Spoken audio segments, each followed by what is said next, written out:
Hi guys, this is Cece here from Cece Sharing Space. In this space, we share views and information on self-development and relationship building. Please subscribe to my channel and click on the notification button and to receive notifications for the new videos.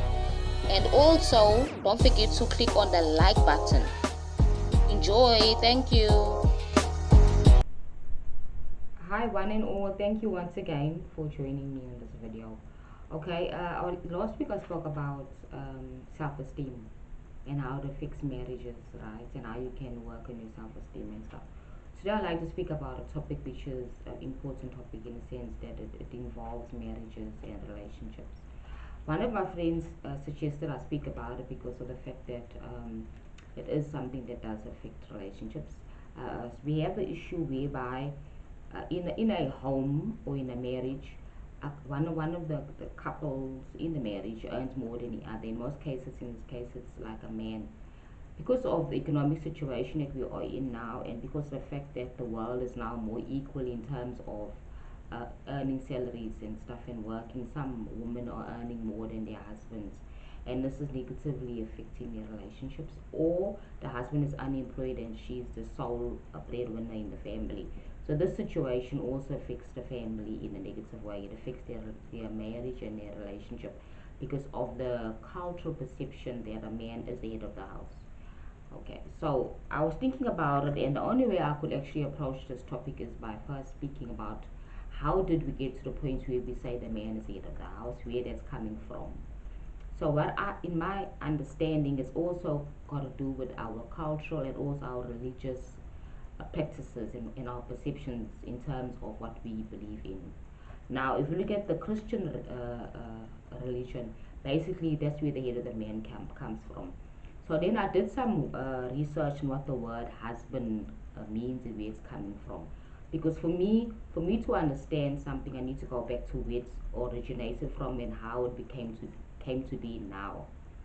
And there's an understanding that culture is something that's stagnant, it doesn't change. However, in my understanding of culture, culture is something continuously changing and evolving. Now, the perceptions we have now at this time have not changed regards to money making and the who's gonna be the breadwinner and also relationships and stuff like that. So I went into it more in depth to understand where the word husband comes from. So to my surprise, since English is not a old language, it's quite a new language compared to other languages that are there. Like we had Latin and other languages before, and then the English language as it is today is coming from the French language. There's some words and stuff and terminology taken from French, and then also taken from Arabic and also taken from German, the European Germanic tribe languages, right? So because of that, the English as we speak now is not what the one that we spoke centuries ago. So English has been evolving and new words have been putting in, right? But we be influenced at the language English has been influenced by other backgrounds, other languages, and other cultures. So the word husband basically comes as an old word used from the old Norse tribe, which is a Germanic tribe in Europe, right?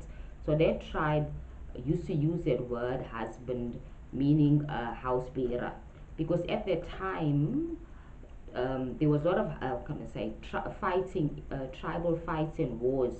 So what they used to do is that the man was born to just be there to be a warrior, to protect and guide the tribe, right? And they used to go around fighting with other tribes for land and other reasons and domination. So basically, the world was actually run by men in from the beginning because they were the ones that went out and fought for land and protected their tribes and the communities.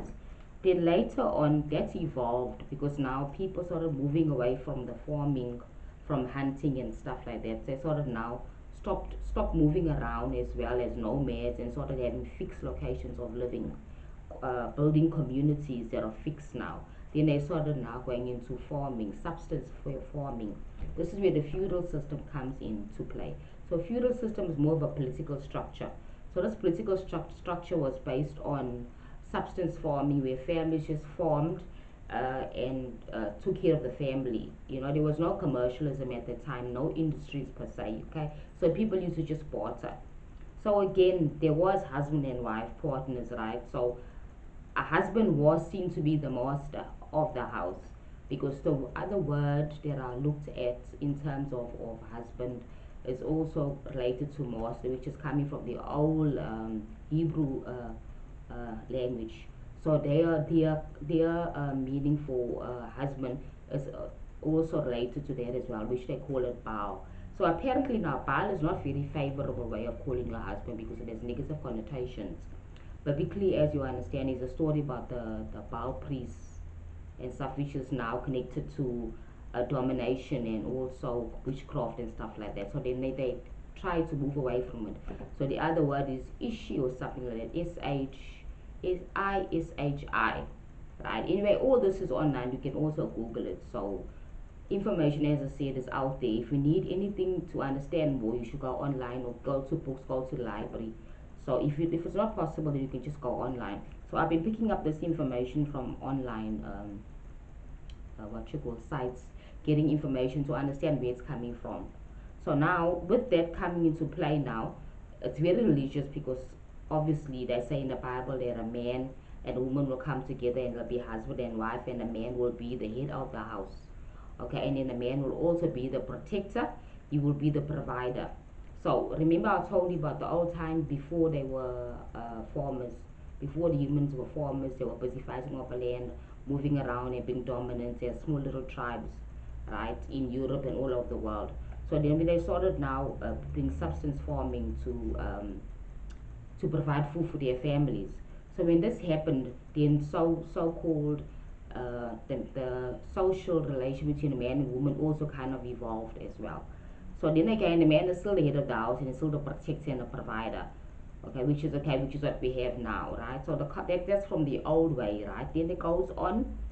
So we go on to the time of the Industrial Revolution, which happened in 17 something. Okay, so the Industrial Revolution happened, and then the role of a woman and husband kind of also sort of evolving as well, because again nothing stays constant and stagnant, it keeps on changing.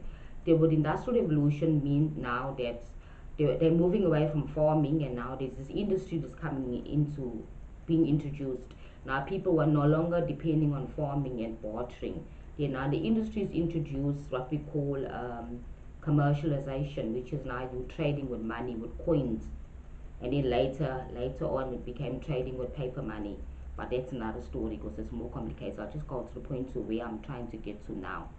So the reason why I'm even telling you these stories is that we need to understand where it's coming from. So with industrialization came, as I said, people now working in factories, women and children. And when I read in the history about it, women and children as young as 6 years old will go out and work with their parents, because we had again working class people, and then we had the upper class people who were the noble people, the kings and the queens and stuff like that, right? And the lords, the people that were not governing the people in the feudal system. It moved on later on. So as I say, according to the history, they say there's 4 different globalization periods. Okay, so the one I'm talking about now is the very first one, which happened in 17 something. Okay, so then it went on, and now we are actually at the fourth industrial revolution, which is more about technology, like AI, artificial intelligence. So in this time, the relationship with a woman and man is changing, because what happens is that a woman is no more now just a housewife. She's now also going out and working in industry. As I said, industrial revolution, women were given the taste of going to work outside of the home and working for a salary, although she was still oppressed, because women have been oppressed for centuries, because we seem to be less important than men, right? The system that we are in and we controlled and governed by is a patriotic system, which makes a woman less important, meaning that the man will how would I say, govern over her. That's why the word husband is seen as master, even in the Hebrew language. And it just means there's an old version, an old and a new version. The white bow, which is the old version, I think it's the new one, yeah. And then the ish is the new one, the one they prefer, because it means that the man is now more of a carer and is more of a partner to her. It's more love orientated. Anyway, yeah. So then after the industrial revolutions, right? So relationships between dynamics between a man and a woman change, and then a woman becomes more economically viable. Now we have women rights and equal rights. Now we have a more equal society where a man and a woman supposed to be equal in all ways and in all forms, meaning that a woman can now go out there and work and earn money and also be respected as a provider. You see, so now we're in a point where now women are educated, women are now captain of industries. However, our cultural perceptions on the dynamics between a man and a woman is still the same. We still have societies where women are still seen to be lesser than a man, okay? And that a woman's input is not that important. And in a man's ego, because at the end of the day, that whole fact that you're told as a man that you are more important, even as you're growing up, your parents will treat you differently according to your girl's siblings, your sister. Your sister's in most cases at that time not sent to school. Even in some societies, girls are not sent to school, especially in India. So because they feel that the girl doesn't need to go to school, she needs to just get married. She needs to learn about the household work because that's what her core function is. You see, so now that has evolved in most societies, more forward-thinking societies, European societies now, like in Amsterdam, in Switzerland, other countries, even in UK. You now woman can go out there and she's considered as equal to a man. Then the terminologies now have changed from husband. Now we can use the term partner. So when your spouse is a partner to you, meaning that it's more of a corporate type of terminology, because now we have more corporate companies. We're not having anything like to do like farming. Our livelihood doesn't depend on farming anymore, and that's been changing since the first industrial revolution. Now we're depending on corporate agreements, corporate companies. So now the terminology of being a partner or a husband is now moved and shifted. Now we have the term called partner. So we have a choice now as people to either call your partner, your husband or your partner, or you can call him a spouse, or you can call him um, your husband. But I believe that if you're using a word, you should understand where it's coming from, and what it means. So that's the reason why I started off with that. But my mere point here is that what I'm driving at is that men are still seen as the head of the house and a head of communities and societies, and a woman is still seen as lesser. So now that the fact that women are earning more money and women are more breadwinners than men are in these days, because we have the power to be breadwinners, men's self-esteem is now being lowered. The man feels less of a man because society tells him that as a man you should be the one providing, and this is affecting relationships and marriages. Men are beginning to see themselves as I would say oppressed by a woman, which I don't understand why, but yes, it's all a psychological perception, because the core function of a man was supposed to be, according to our cultural history of the world, is that a man is the provider, he's the head of the house, he's the master. And in some societies, it's still seen as that. And in other more equal societies or democratic societies, it's seen as a man is just a partner to his wife. So when a man is unemployed and a woman is employed, and she's bringing the money in and taking care of the family, and plus playing another role as being the nurturer and the wife and the child bearer, there seems to be some sort of imbalance because of the human perception of that we need to compete with each other. So we call that the gender wars. You see, like when men and women feel they need to fight for power, not forgetting that each one has a role to play. A woman has a role to play in the relationship, even if she is working and earning more than her husband. She doesn't need to overpower him because of the fact that it's money. Because money to me is a tender. It's a form of you getting what you want. It really doesn't determine who you are, and it doesn't determine your power in your household, because that's your household and you married. It's now a partnership. The corporate template is still more better because in terms it actually doesn't put anybody above the other. So you're now in a partnership, you're now married, and you're now working towards the same goals. So the money that comes into the family, into the household, it doesn't belong to either one of you, but to both of you. Because you can't say like the money is mine, so I'm more powerful, I make all the decisions. So that democratic way of looking at things should also be in your home as well. So again, it depends on the type of culture that your husband or yourself are actually belonging to. But then again, as I said, culture is forever changing and evolving. So, like for myself, me and my husband, we've created our own culture. The way we do things, it's really not dependent on or based on what happened, what was done in those centuries by my forefathers or even his ancestors. It actually depends on what is relevant now. And that's just the only way we can really approach the situation.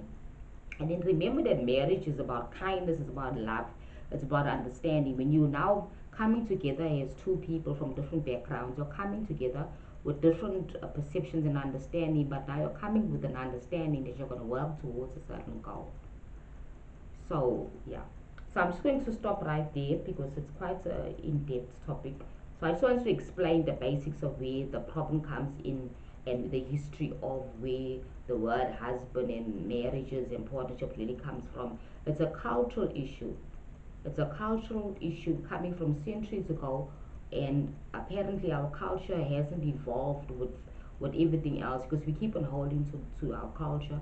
Our old cultures are not relevant for in this time today. Things are different. We're now in a life example. Now they say we're in the fourth industrial revolution, which is all about technology now. So our perceptions are different because we're using different things and different understandings and how to even make money and how to make a living. How you can maintain your family. It's different to how it was done in 1726. It's different. So as time goes by, things will always change. But my point is that people don't want to let go of old practices and understandings. Because I believe that culture should work for you. Culture should work for you now. Because what happened 100 years ago doesn't necessarily be relevant now. So let me just not continue here because this topic is quite in depth.